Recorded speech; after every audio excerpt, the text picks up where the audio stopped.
Hello and welcome. आज हमारे चर्चा का विषय है electrostatic of large conducting seat, या आप उसको मेटालिक प्लेट्स भी बोल सकते हो। इसके बारे में हमने पहले भी चर्चा किया हुआ था जब हम लोग गॉस लॉ का एप्लीकेशन सीख रहे थे। वहां पे हमने कुछ फॉर्मूलाज लाए थे, तो मैं एक बार आप लोग के रिकैप के लिए वो सारे फॉर्मूला एक बार लिख देता हूँ और फिर इसके बारे में हम लोग और आगे स्टडी करेंगे। अगर आप लोग को याद होगा तो हमने गॉस लॉ के एप्लीकेशन में दो बातें ली थी। एक आपका आया था नॉन कंडक्टिंग सीट, कैसा आया था? Non conducting seat. और एक आपका आया था कंडक्टिंग सीट, आप जिसको कंडक्टिंग प्लेट भी बोल सकते हो, मेटालिक प्लेट भी बोल सकते हो, ठीक है। और हमने वहां पे खास बात आपसे कहा था कि अगर आपके पास नॉन कंडक्टिंग सीट है तो उसके आसपास कोई पॉइंट पे फील्ड कितना होता है? फील्ड होता है सिग्मा बाई 2 एप्सिलॉन नॉट। और सिग्मा था इसका सरफेस चार्ज डेंसिटी, पक्का ना?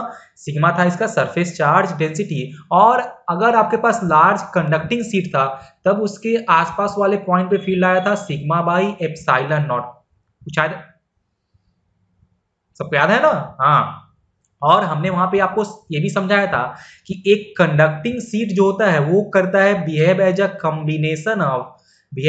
Combination of two non conducting sheet. सबको याद है ना? हाँ बिल्कुल, क्योंकि आपके पास अगर एक नॉन कंडक्टिंग सीट है तो उसके सिर्फ एक फेस पे ही चार्ज होता है, लेकिन आपके पास अगर एक कंडक्टिंग सीट है तो उसके दोनों फेस पे ही चार्ज होता है। And due to each face आपका फील्ड होता है सिग्मा बाई 2 एप्सिलॉन नॉट। तो अगर कंडक्टिंग सीट में दो फेस थे तो sigma by 2 epsilon not plus sigma by 2 epsilon not, जब हम उसको ऐड करेंगे तो हमको सिग्मा बाई एप्सिलॉन नॉट मिल जाएगा।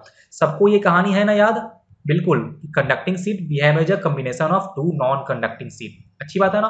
और हमने वहां से एक बात आप लोगों को और समझाया था कि अगर मान लीजिए कि आपके पास नॉन कंडक्टिंग सीट है और एक कंडक्टिंग सीट है, और अगर दोनों पे आपको चार्ज सेम दिया हुआ है, क्या दिया है कि अगर दोनों को आपने चार्ज सेम दिया है, तब क्या आया था? तब हमने वहां पे ये सीखा था कि तब दोनों के चलते फील्ड का वैल्यू सेम आ रहा था। इसका भी आया था Q by 2a epsilon not, और ड्यू टू कंडक्टिंग सीट भी आया था Q by 2a epsilon not. तो ऐसा क्यों होता है? बोलिए, ऐसा क्यों होता है? ऐसा इसलिए होता है कि जब आपने दोनों पे चार्ज सेम दिया है तो उस केस में अगर नॉन कंडक्टिंग सीट का सरफेस चार्ज डेंसिटी सिग्मा है तो कंडक्टिंग सीट का surface charge density sigma by 2 हो जाएगा। ऐसा क्यों हुआ? ऐसा इसलिए होता है कि यहाँ आपका जो भी चार्ज आपने दिया था Q, वो सिर्फ एक फेस में हुआ है डिस्ट्रीब्यूट। मतलब कि अगर नॉन कंडक्टिंग सीट में Q चार्ज एरिया A में हुआ है डिस्ट्रीब्यूट, तो वही आपका कंडक्टिंग सीट में यही जो आपका चार्ज Q था वो दो फेस पे होता है डिस्ट्रीब्यूट। मतलब यहाँ पे दो एरिया 2a में होगा डिस्ट्रीब्यूट। तो इस केस में इसका सरफेस चार्ज डेंसिटी हो जाता है half of the surface charge density of non conducting seat. और आप जब फार्मूला पुट करोगे तो देखना कि आपका दोनों का field Q by 2a epsilon naught ही आ जाता है। इस पे हमने बहुत काफी अच्छे से आपको चर्चा करके बताया भी था। मैंने बस आपको अभी इसलिए बताया कि आपको थोड़ा सा इसका याद आ जाए, ठीक है ना? Okay sir. अच्छा, आप एक बात और ध्यान रखना कि ऐसे याद रखने के लिए कि each face will contribute field sigma by 2 epsilon not. अगर हमको सरफेस चार्ज दिया है डेंसिटी, तो each face will contribute a field of sigma by 2 epsilon not, ठीक है। तो नॉन जो आपका था कंडक्टिंग, वहां पे सिर्फ एक फेस था तो आया था सिग्मा बाई 2 एप्सिलॉन नॉट। वही अगर आपका कंडक्टिंग फेस हो जाए तो वहां दो फेस होते हैं, तो वहां पे आपका हो जाएगा सिग्मा बाई एप्सिलॉन नॉट। पक्की बात है ना? बोलो जब सब लोग हाँ सर बिल्कुल। और ये चार्ज वाले टर्म में आपका ऐसे आया था कि दोनों पे अगर चार्ज सेम था तो आपका फील्ड का वैल्यू भी सेम आ रहा था। चलिए, तो ये रहा अपना फर्स्ट टास्क। हमारा टॉपिक क्या है? हमको स्टडी करना है लार्ज कंडक्टिंग सीट के बारे में, या फिर आप बोल सकते हो लार्ज मेटालिक प्लेट के बारे में। उसके बारे में हम लोग को थोड़ा सा और डीपली स्टडी करना है। पहले हमने जस्ट उसका लाया था फार्मूला, अभी हमको उसके बारे में थोड़ा सा और ज्यादा स्टडी करना है। तो उस स्टडी में जो अगर पहला स्टेप है ना, उसमें हमने एक लिया है आइसोलेटेड कंडक्टिंग सीट। मतलब कि आपको जो भी कंडक्टिंग सीट दिया रहेगा वो अकेला है, उसके आसपास कोई भी दूसरा चार्ज सीट नहीं है, ठीक है। तो इसका मतलब हुआ कि वो आइसोलेटेड है। देखिए इसमें आपको करना क्या है, so that if a charge Q is given to a conducting sheet, यहाँ पे आप लार्ज ऐड कर लो, large conducting sheet, then equal charge distributed on each face. देखो इस क्वेश्चन का मतलब क्या हुआ? इस क्वेश्चन का मतलब ये है कि अगर आपके पास एक लार्ज कंडक्टिंग सीट है, मान लो ये आपका एक लार्ज कंडक्टिंग सीट था, और आपने इसको नेट चार्ज क्यू दिया है, तो आपको ये प्रूव करना है कि इसके सरफेस 1 पे और सरफेस 2 पे इक्वल चार्ज डिस्ट्रीब्यूट होगा। समझ में आया ना? हाँ सर बिल्कुल। अब देखिए तो इसको हम लोग कैसे प्रूव करने जाएंगे, तो मेरे को क्वेश्चन में क्या मेंशन है कि ये कंडक्टिंग सीट है, मतलब कि इसके अंदर में नेट फील्ड क्या आने वाला है, इसके अंदर नेट फील्ड आने वाला है किसी भी पॉइंट पे 0। हाँ सर बिल्कुल, इसके अंदर नेट फील्ड आने वाला है 0। तो अगर मैं इसके अंदर फील्ड का बात करूं तो बोलिए क्या होगा कि इनसाइड जो फील्ड होगा वो होगा field due to face 1 and field due to face 2 both. पक्की बात है। और आपने अगर इसको पॉजिटिव चार्ज दिया है तो क्या होगा कि कुछ चार्ज आपका इस फेस 1 पे भी आएगा और कुछ चार्ज आपका ये फेस 2 पे भी आएगा। हमने मान लिया कि charge on face 1 is x, charge on face 1 is x, तब क्या होगा कि तब हो जाएगा charge on face 2 is q minus x। पक्का होगा ना? अब ध्यान से देखिए कि दोनों फेस पे चार्ज पॉजिटिव है, तो फेस 1 का फील्ड कहीं आने वाला है इस तरफ, इस पक्का, और फेस 2 का फील्ड कहीं आएगा आपका इस तरफ। पक्की बात है ना? और अगर इन दोनों के चलते अंदर वाले पॉइंट पे फील्ड 0 था, इसका मतलब क्या कि दोनों के फील्ड का जो वेक्टर समेशन है वो आपको करना होगा 0, यही ना? मतलब आप लिख सकते हो E1 is equal to negative of E2 in vector form, तो both field should have equal magnitude but opposite direction. और हमको यहाँ पे दिख क्या रहा है कि दोनों का फील्ड अपोजिट डायरेक्शन में है ही पहले से, मतलब कि अगर फील्ड 0 करना है तो दोनों का सेम करना होगा मैग्नीट्यूड, तो mod E1 must be equal to mod E2। ठीक है। अब आप ये मान लो कि area of plate is equal to A, आप ऐसा मान लो। तो ध्यान से देखिए कि अगर प्लेट का एरिया ए है और पहले फेस पे आपका चार्ज कितना है x, तो पहले फेस के चलते फील्ड कितना आएगा x/2a एप्सिलॉन नॉट। क्या सबको कुछ याद आया कि अगर किसी फेस पे q चार्ज होता है तो उसका फील्ड कितना होता था q/2a एप्सिलॉन नॉट, हमने वही कर लिया है। और ये होगा equal to the field due to face 2, तो उस पे चार्ज था q माइनस x और बाई 2a एप्सिलॉन नॉट, यही ना? हाँ सर बिल्कुल। तो देखो यहाँ से 2a एप्सिलॉन नॉट से ये आपका हो गया कैंसिल आउट, यहाँ से आएगा x is equal to q minus x, और देखो तो यहाँ से आपका x आ जाएगा q/2। कितना आ गया आपका x का वैल्यू आ गया q/2। अब देखो कि आप यहाँ से ये ऐसे आप यहाँ से लिख सकते हो कि x का वैल्यू आया है q/2, मतलब जो आपका फेस 1 था उस पे चार्ज आ गया है q/2, और फेस 2 पे चार्ज कितना आएगा q माइनस एक्स, तो q minus q/2 is also q/2। तो क्या होगा, बोथ फेस पे आपका इक्वल चार्ज हो गया है डिस्ट्रीब्यूटेड। और ये मैंने जब आपको गॉस लॉ का एप्लीकेशन पढ़ा रहा था तो वहां मैंने आपको वहां पे कहा था कि आप इसको याद रखना, और देखो मैंने उसको यहाँ पे प्रूव भी कर दिया है। समझे ना? तो अगर इस पे टोटल चार्ज Q था तो इसके दोनों सरफेस पे इक्वली चार्ज डिस्ट्रीब्यूट हो जाएगा। कब? जब ये आइसोलेटेड हो तभी। अगर इसके करीब कोई और कंडक्टर आएगा तो वो सिचुएशन चेंज करेगा, वो हम लोग पढ़ लेंगे, लेकिन फिलहाल आप ये याद रखना, ठीक है, कि अगर मेरे पास कोई आइसोलेटेड कंडक्टर है तो उसके दोनों फेस पे इक्वल चार्ज डिस्ट्रीब्यूटेड हो जाएगा। समझ में आया ना? हाँ देखो ये है अपना सेकेंड केस, हमने यहाँ पे लिया है कि if two conducting sheets are separated by large distance. हमने यहाँ पे इस बार क्या लिया है, इस बार हमने दो कंडक्टिंग शीट्स लिए हैं, उन पे चार्ज Q1 और Q2 था, ठीक है ना, और दोनों का एरिया मैंने माना है A, दोनों का एरिया A माना है मैंने, और वो लार्ज डिस्टेंस से सेपरेटेड थे। इसका मतलब क्या हुआ कि उनको आप आइसोलेटेड मान सकते हो। अगर इनके बीच का सेपरेशन बहुत लार्ज है, बहुत ज्यादा दूर है ना, तो मतलब कि इनके बीच में कोई भी इंटरेक्शन नहीं होगा, तो आप दोनों को आइसोलेटेड मान सकते हो। इसका मतलब ये हुआ कि ये जो आपका प्लेट 1 के इनसाइड जो फील्ड होगा वो केवल प्लेट 1 के चार्ज के चलते ही होगा। ये जो आपका प्लेट 2 था उसके अंदर जो फील्ड होगा वो भी उस प्लेट 2 के चलते ही होगा। समझ में आया ना? यहाँ पे 1 और 2 के बीच में कोई भी इंटरेक्शन नहीं है, तो अगर हम इन दोनों को आइसोलेटेड कंडक्टर की तरह ट्रीट कर सकते हैं, तो हमने अभी जस्ट सीखा है क्या कि दोनों फेस पे इक्वल चार्ज डिस्ट्रीब्यूटेड हो जाएगा। तो इस फेस पे चार्ज आएगा Q1/2 और इस फेस पे भी आपका चार्ज आ जाएगा Q1/2 ही। क्या सबको समझ में आया ना? सिमिलरली इसके इस फेस पे आ जाएगा चार्ज Q2/2 और इसके इस फेस पे भी चार्ज आ जाएगा Q2/2, और इसके अंदर फिर से आपका नेट फील्ड 0 ही आने वाला है इन दोनों प्लेट के अंदर में। समझ में आया ना? तो ये हुआ कि जब इन दोनों को आप बहुत ज्यादा सेपरेशन पे रखे हो। देखो तो हम अब सिचुएशन हम लोग चेंज करेंगे धीरे धीरे। अब हम लेंगे ऐसा केस जहां पे दोनों जो होंगे मेरे क्या, जो दोनों कंडक्टर होंगे वो दोनों बहुत करीब होंगे, मतलब कि आप अब इनको आइसोलेटेड नहीं मान सकते हो। तब केस कैसे चेंज होगा वो हम लोग सीखेंगे। फिलहाल आप इसको नोट डाउन करो। देखो अपना नेक्स्ट जो पॉइंट है कि so that if two conductor are placed near each other then facing faces have equal and opposite charge. देखिए ये बहुत ही एक इंपॉर्टेंट क्या बोलते हैं आपका यहाँ से आता है रिजल्ट, ये आपको जानना जरूरी होता है, लेकिन पहले हम उसको प्रूव करेंगे। और हमको क्या करना है प्रूव कि अगर आपके पास दो कंडक्टर हैं, जैसे मान लो कि इसको हमने नाम दे दिया है ए और इसको हमने नाम दिया है बी। अब क्या है कि दोनों एक दूसरे के करीब है, मतलब कि आप इनको अब आइसोलेटेड कंडक्टर की तरह ट्रीट नहीं कर सकते हो। समझ में आया ना? तो आपको ये प्रूव करना है, ये शो करना है कि ये जो फेस 1 पे और फेस 3 पे जो चार्ज होगा वो होगा इक्वल एंड अपोजिट, मतलब कि अगर एक पे पॉजिटिव है तो दूसरे पे उतना ही नेगेटिव होगा। समझ में आया ना? तो वही आपको करना है प्रूव कि facing faces have equal and opposite charge. पक्की बात है ना? तो चलिए हमने ऐसा मान लिया कि फेस 1 पे चार्ज है x और फेस 3 पे चार्ज है y, हमने ऐसा मान लिया है। पक्की बात है ना?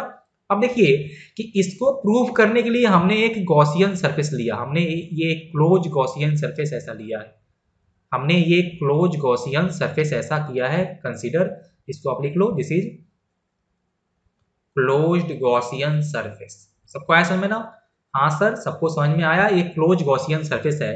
अब मैं आपसे पूछना चाहता हूं कि आप ध्यान से देखो तो ये जो आपने जो क्लोज गॉसियन सरफेस लिया है इसका क्या है, इसका 4 साइड्स है। आप इसको नाम दे दो ए, या ए तो मैंने लिया है पहले से, तो आप इसको पी क्यू ले लो, पी क्यू आर और एस। अब ध्यान से आप देखो तो इस जो आपका ये क्लोज सरफेस का, क्लोज गॉसियन सरफेस का दो फेस कौन कौन सा, ये जो फेस पी क्यू, फेस कौन सा, P Q, face P Q and R S, ये क्या है, ये है इनसाइड द कंडक्टिंग सीट। कहां है, इनसाइड द कंडक्टिंग सीट। और हम क्या जानते हैं कि इनसाइड द कंडक्टर फील्ड होता है जीरो। क्या होता है, फील्ड होता है जीरो। तो अगर ये फेस पी क्यू और आर एस इस गॉसियन या इस कंडक्टिंग सीट के अंदर थे और कंडक्टिंग सीट के अंदर कोई फील्ड नहीं होता है, इसका मतलब क्या हुआ कि इनसे कोई फ्लक्स पास नहीं कर रहा होगा, यही ना बताइए, flux through face P Q and flux through face R S is equal to zero. पक्की बात है, क्योंकि वहां कोई फील्ड ही नहीं होगा। अब ध्यान से देखो तो for face R Q and P S, for face R Q and P S, मतलब देखो ये आर क्यू और ये पी एस, ध्यान से देखो तो इन फेस के लिए हम अगर बात करें, अगर मान लो कि ये मेरे दो लार्ज ए और बी, दो लार्ज कंडक्टिंग सीट थे, तो इनके चलते फील्ड कहां आता है, यही ना, कहां आएगा फील्ड, कहीं आएगा आपका इन पॉजिटिव एक्स डायरेक्शन आएगा ना। तो ध्यान से देखिए तो फॉर फेस आर क्यू और पी एस आपका फील्ड कहां आएगा, फील्ड आएगा इस एक्स में, लेकिन जो इनका एरिया वेक्टर आने वाला है ना वो आपका कहीं आएगा, एक का आएगा इस तरफ, फॉर फेस आर क्यू आपका आएगा पॉजिटिव वाई में, एंड फॉर फेस आपका पी एस वो आपका आएगा निगेटिव वाई में, आएगा ना ये फॉर फेस पी एस। अब देखो है क्या कि for both faces angle is 90 degree, angle is 90 degree, मतलब कि इन दो फेस से भी फ्लक्स आपका आने वाला है जीरो, इन दो फेस से भी आपका कितना आएगा, फ्लक्स आने वाला है जीरो, मतलब कि इस पूरे गॉसियन सरफेस से ही फ्लक्स आने वाला है जीरो। क्या आने वाला है, इन पूरे गॉसियन सरफेस से फ्लक्स आएगा जीरो। तो आप बोल सकते हो कि flux through closed Gaussian surface is zero. अब from Gauss law, from Gauss's law कि अगर नेट फ्लक्स जीरो है तो इसका मतलब क्या, बोलो कि Q inside by epsilon not is zero. इसका मतलब क्या कि Q इनसाइड इज जीरो, इसका मतलब क्या हुआ कि net charge enclosed by the Gaussian surface is zero. अब आप ध्यान से देखो तो अगर फेस 1 पे चार्ज हमने माना था x और फेस 3 पे हमने चार्ज माना था y, तो इसका मतलब क्या कि उस गॉसियन सरफेस के अंदर नेट चार्ज कितना है, x प्लस वाई, कितना है, x plus Y, and x plus Y is equal to zero. इसका मतलब क्या कि x is equal to negative of y। तो यहां से क्या प्रूव हुआ कि अगर आपके पास दो कंडक्टिंग प्लेट्स हैं या दो लार्ज कंडक्टिंग सीट हैं तो उनके फेसिंग जो फेस क्या कर रहे हैं, जो फेस एक दूसरे को फेस कर रहे थे, या ऐसे बोलो कि जो साइड एक दूसरे को फेस कर रहे थे उन पे चार्ज कैसा होगा, इक्वल एंड अपोजिट। आप इसको याद रखना, हमने इसको प्रूव भी कर लिया है। सबको आया समझ में ना। अब सवाल उठता है ये कि सर हमने यहाँ से ये सीखा कि फेस 1 और 3 पे जो चार्ज आएगा वो आएगा इक्वल एंड अपोजिट। कितना आएगा, इक्वल एंड अपोजिट, लेकिन उसका एग्जैक्ट वैल्यू कितना आएगा वो हमको अभी नहीं पता है। यहाँ से एक सवाल और उठता है कि सर ये फेस जो आपका 2 और 4 था उस पे कितना चार्ज आएगा, है ना। तो वो अभी हम लोग जा रहे हैं सीखने, तो आप इसको कॉपी कर लो, फिर अब उन सारे सवालों का हम लोग जवाब अभी फाइंड करेंगे। चलिए, तो अब हमने जो केस लिया है कि two large charge conductor A and B are placed near each other. अब हम लोग फाइंड करेंगे कि इन जो आपका फेस 1 2 3 4 पे एक्चुअल चार्ज क्या आने वाला है। समझ आया ना। देखो तो ये केस में क्या है कि ये केस में दोनों जो आपके हमने लिया है कंडक्टर वो दोनों एक दूसरे के करीब है, मतलब कि इन दोनों का इफेक्ट भी हमको कंसीडर करना होगा किसी एक पे। समझ में आया ना। मतलब कि अब आप अगर बात करो कि net field inside the conductor 1, तो उस पे फील्ड उसके खुद के चार्ज के चलते भी आएगा और दूसरे वाले कंडक्टर के चलते भी आएगा। तो अब आपका सिचुएशन थोड़ा चेंज करेगा, ठीक है। तो चलिए इसको सीखते हैं हम लोग। तो हमने अभी जस्ट क्या सीखा, हमने अभी जस्ट सीखा कि जो फेसिंग होंगे सरफेस उन पे इक्वल एंड अपोजिट चार्ज आएगा। तो मान लिया हमने कि जो फेस 1 था उस पे चार्ज है x, कितना आ गया, फेस 1 पे चार्ज आया है x, तो आपका जो फेस 3 था उस पे चार्ज पक्का कितना आएगा, -x। हमने जो अभी जस्ट सीखा है। अब देखिए, तो ये जो आपका कंडक्टर ए था उस पे नेट चार्ज था Q1 और उसके फेस 1 पे आ गया है चार्ज x, तो फेस 2 पे कितना आएगा, Q1 - x, यही ना। नेट चार्ज आपका चेंज नहीं करेगा, वो आपका सेम रहेगा, अच्छी बात है। अब देखो सिमिलरली जो आपका कंडक्टर बी था उसके एक फेस पे चार्ज आ गया है -x, तो जो आपका सेकेंड फेस था उस पर कितना आएगा, उस पर आ जाएगा आपका Q2 + x, यही आएगा ना। और तब उस पर नेट चार्ज आपका Q2 रह जाएगा। अब हमको फाइंड करना है actual value of charge on each face, ठीक है ना। तो मैंने फिर से वही हम लोग यूज करेंगे कि inside the conductor electric field is 0। तो मैंने ये एक पॉइंट P मान लिया है इनसाइड द कंडक्टर 1। अब ध्यान से देखिए, तो इनसाइड द कंडक्टर 1 कौन कौन से चार्ज के चलते फील्ड आएगा, तो एक आपका आएगा field field due to charge on surface 1, और उसका चार्ज कैसा था, पॉजिटिव, तो उसका फील्ड आएगा अवे, तो उसको मैंने नाम दे दिया है E1। और फील्ड क्या आएगा, और फील्ड आएगा due to charge on face 2, उस पर भी चार्ज होगा पॉजिटिव, तो उसका आएगा आपका कहीं इस तरफ, तो उसको हमने नाम दे दिया है E2। और बताओ, अब इस पे जो आपका फील्ड आने वाला है वो due to charge on face 3 भी आएगा ना, क्योंकि वो उसके करीब था, तो उसका फील्ड यहाँ पे हमको कंसीडर करना होगा। अब ध्यान से देखो, तो चार्ज जो आपका फेस 3 पे चार्ज है वो है निगेटिव, मतलब कि उसका फील्ड कहीं आने वाला है इस तरफ आएगा ना, उसको हमने नाम दे दिया है E3। और देखो, तो जो आपका फेस 4 था, फोर्थ फेस था, उस पे चार्ज था पॉजिटिव, तो उसका फील्ड कहाँ आएगा, उसका फील्ड आएगा अवे, तो आपका E4 आने वाला है इस तरफ आएगा ना। हाँ सर बिल्कुल, मतलब कि net field at point P is vector summation of E1 E2 E3 और E4 and point P is inside the conductor, तो उस पे नेट फील्ड कितना आने वाला है, वो तो आने वाला है 0 ही, इसमें कोई आपको डाउट नहीं है। अब ध्यान से देखो आप, तो फेस 1 पे जितना चार्ज था फेस 3 पे भी उतना ही चार्ज है ना, अपोजिट इन नेचर। तो हमने अपोजिट इन नेचर के चलते पहले ही डायरेक्शन मेंशन कर लिया है कि उसका फील्ड का अपोजिट आने वाला है डायरेक्शन, पक्की बात है ना। अब ध्यान से देखो कि हम अगर बात करें तो field at point P due to face 1 and due to face 3 वो क्या आएगा, वो आपका आने वाला है इक्वल एंड अपोजिट। कितना आएगा, इक्वल एंड अपोजिट, मतलब आप सिंपली बोल सकते हो कि field due to 1 plus field due to 3 is 0। हमने ऐसा क्यों बोला, क्योंकि इस पॉइंट P पे दोनों का फील्ड इक्वल इन होगा magnitude but opposite in direction. मतलब कि अब आपको खाली चेक करना होगा किसका, E2 और E4 का। तो इसका मतलब कि आपका E2 प्लस E4 भी कितना आने वाला है, वो भी आपका आने वाला है 0 ही ना। बोलो बोलो रे, क्योंकि सबका समेशन क्या है, आपको करना है 0। हाँ सर बिल्कुल। तो मतलब यहां से आप लिख सकते हो कि E2 is equal to negative of E4, या फिर आप बोल सकते हो कि इन दोनों का सेम होगा मैग्नीट्यूड, तभी ये कैंसल आउट करके 0 हो जाएंगे। मतलब कि field due to 2 equal to field due to 4। अब बताओ आपको कि what is the magnitude of field due to charge on face 2। बोलो कितना आएगा। देखो, तो फेस 2 पे चार्ज कितना था, Q1 - x, और हमने माना है कि area of both plates is 1, sorry A, area of both plates is a. तो ड्यू टू फेज 2 आपका फील्ड क्या आएगा, Q/2A एप्सिलॉन नॉट, वही ना, और इस पे चार्ज था Q1 माइनस एक्स और by 2A epsilon not equal to field due to charge on phase 4, तो उस पे चार्ज था Q2 प्लस एक्स, बोलो बाई 2A एप्सिलॉन नॉट। यहाँ से आपका ये और ये हो गया कैंसल आउट। देखो तो यहाँ से क्या आएगा, Q1 minus x equal to Q2 plus x, और हम लोग बोल सकते हैं कि 2x is equal to Q1 plus Q2, और आप बोल सकते हो कि x is equal to Q1 plus Q2 by 2। Sorry यहाँ पे देखो थोड़ा सा मिस्टेक हुआ, इसको ठीक करो। यहाँ पे आएगा आपका Q1 माइनस Q2 आएगा ना, देखो तो यहाँ पे आएगा Q1 माइनस Q2, ये आपका हो जाएगा Q1 माइनस Q2, ठीक है। तो आपका x का वैल्यू आएगा Q1 minus Q2 by 2।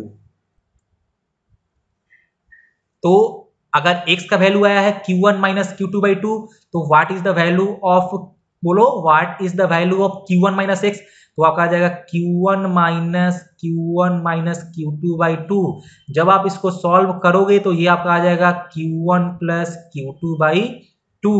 Similarly आप जब सॉल्व करोगे Q2 प्लस एक्स फाइंड करना, तो आपका आ जाएगा Q2 plus x is equal to Q2 plus Q1 minus Q2 by 2। जब आप इसको सॉल्व करोगे तो ये आपका ये भी Q1 प्लस Q2 बाई 2 ही आ जाएगा। अब देखिए तो हम अब यहाँ से ईच फेस पे चार्ज इजीली लिख सकते हैं, तो चलिए हम लोग लिखते हैं। तो हमने ये बनाया कंडक्टर A, ये हमने बनाया कंडक्टर B, तो इसके फेस 1 पे कितना चार्ज आएगा, x ना, तो देखिए ये फेस जो 1 था इस पे चार्ज आने वाला है Q1 माइनस Q2 बाई 2।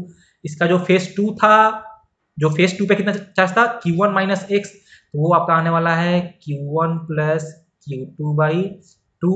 और जो फेस 3 पे आपका आएगा चार्ज क्या, जो 1 पे था उसका जस्ट विथ साइन माइनस, मतलब कि Q2 माइनस Q1, यहाँ पे मैं लिखता हूँ Q2 माइनस Q1 बाई 2, और जो आपका फेस 4 था वहां भी आ जाएगा Q1 प्लस Q2 बाई 2। ये आपका चारों फेस पे हमने चार्ज लिख दिया। अब आप ध्यान से एक बात देखो यहाँ पे आपको ध्यान से बात क्या देखना है कि कंडक्टर 1 पे चार्ज था Q1 और 2 पे चार्ज था Q2, पक्की बात है ना। तो देखो तो इस फेस 2 पे और 4 पे क्या आया है, इक्वल चार्ज आया है। कितना क्या आया है, इक्वल चार्ज आया है। और वो जो इक्वल चार्ज है वो क्या है, nothing but the summation of 2 charge by 2 है। देखो है ना, Q1 plus Q2 by 2 charges on the वो फेस जो एक दूसरे को फेस नहीं कर रहे थे, मतलब चार्ज दोनों प्लेट के आउटर फेस पे क्या आने वाला है, वो आपका आने वाला है सेम। और कितना आता है कि दोनों फेस पे जो नेट या दोनों आपका जो कंडक्टर था उस पे जो चार्ज थे उनको आप ऐड करना और उसमें 2 से कर देना डिवाइड, तो आपको चार्ज ऑन आउटर फेस मिल जाएगा। अब ये जो आपका है ना मेथड कि आपको अगर क्वेश्चन में 2 से ज्यादा भी कंडक्टर दिए हुए हैं तो आप ऐसे उनको सॉल्व कर सकते हो। तो आप इसको नोट डाउन करो, फिर मैं आपको नोट्स में लिखवा दूंगा। देखो तो हमने यहाँ पे नोट्स में लिख दिया है कि in a system of large parallel metal plates, या फिर आप बोल सकते हो large parallel conducting sheet, the charges are distributed in such a way that always the facing surfaces of plates carry equal and opposite charges. जो कि हमने prove भी किया था कि जो फेस क्या होते हैं, एक दूसरे के सामने होते हैं, उन पे इक्वल और अपोजिट चार्ज होता है। And outer surface of plates carry equal charges, और उन सिस्टम के जो एकदम क्या होते हैं, जो एक्सट्रीम एंड पे फेस होते हैं, आउटर फेस, उन पे चार्ज होता है इक्वल। उन पे चार्ज क्या होता है, उन पे चार्ज होता है इक्वल।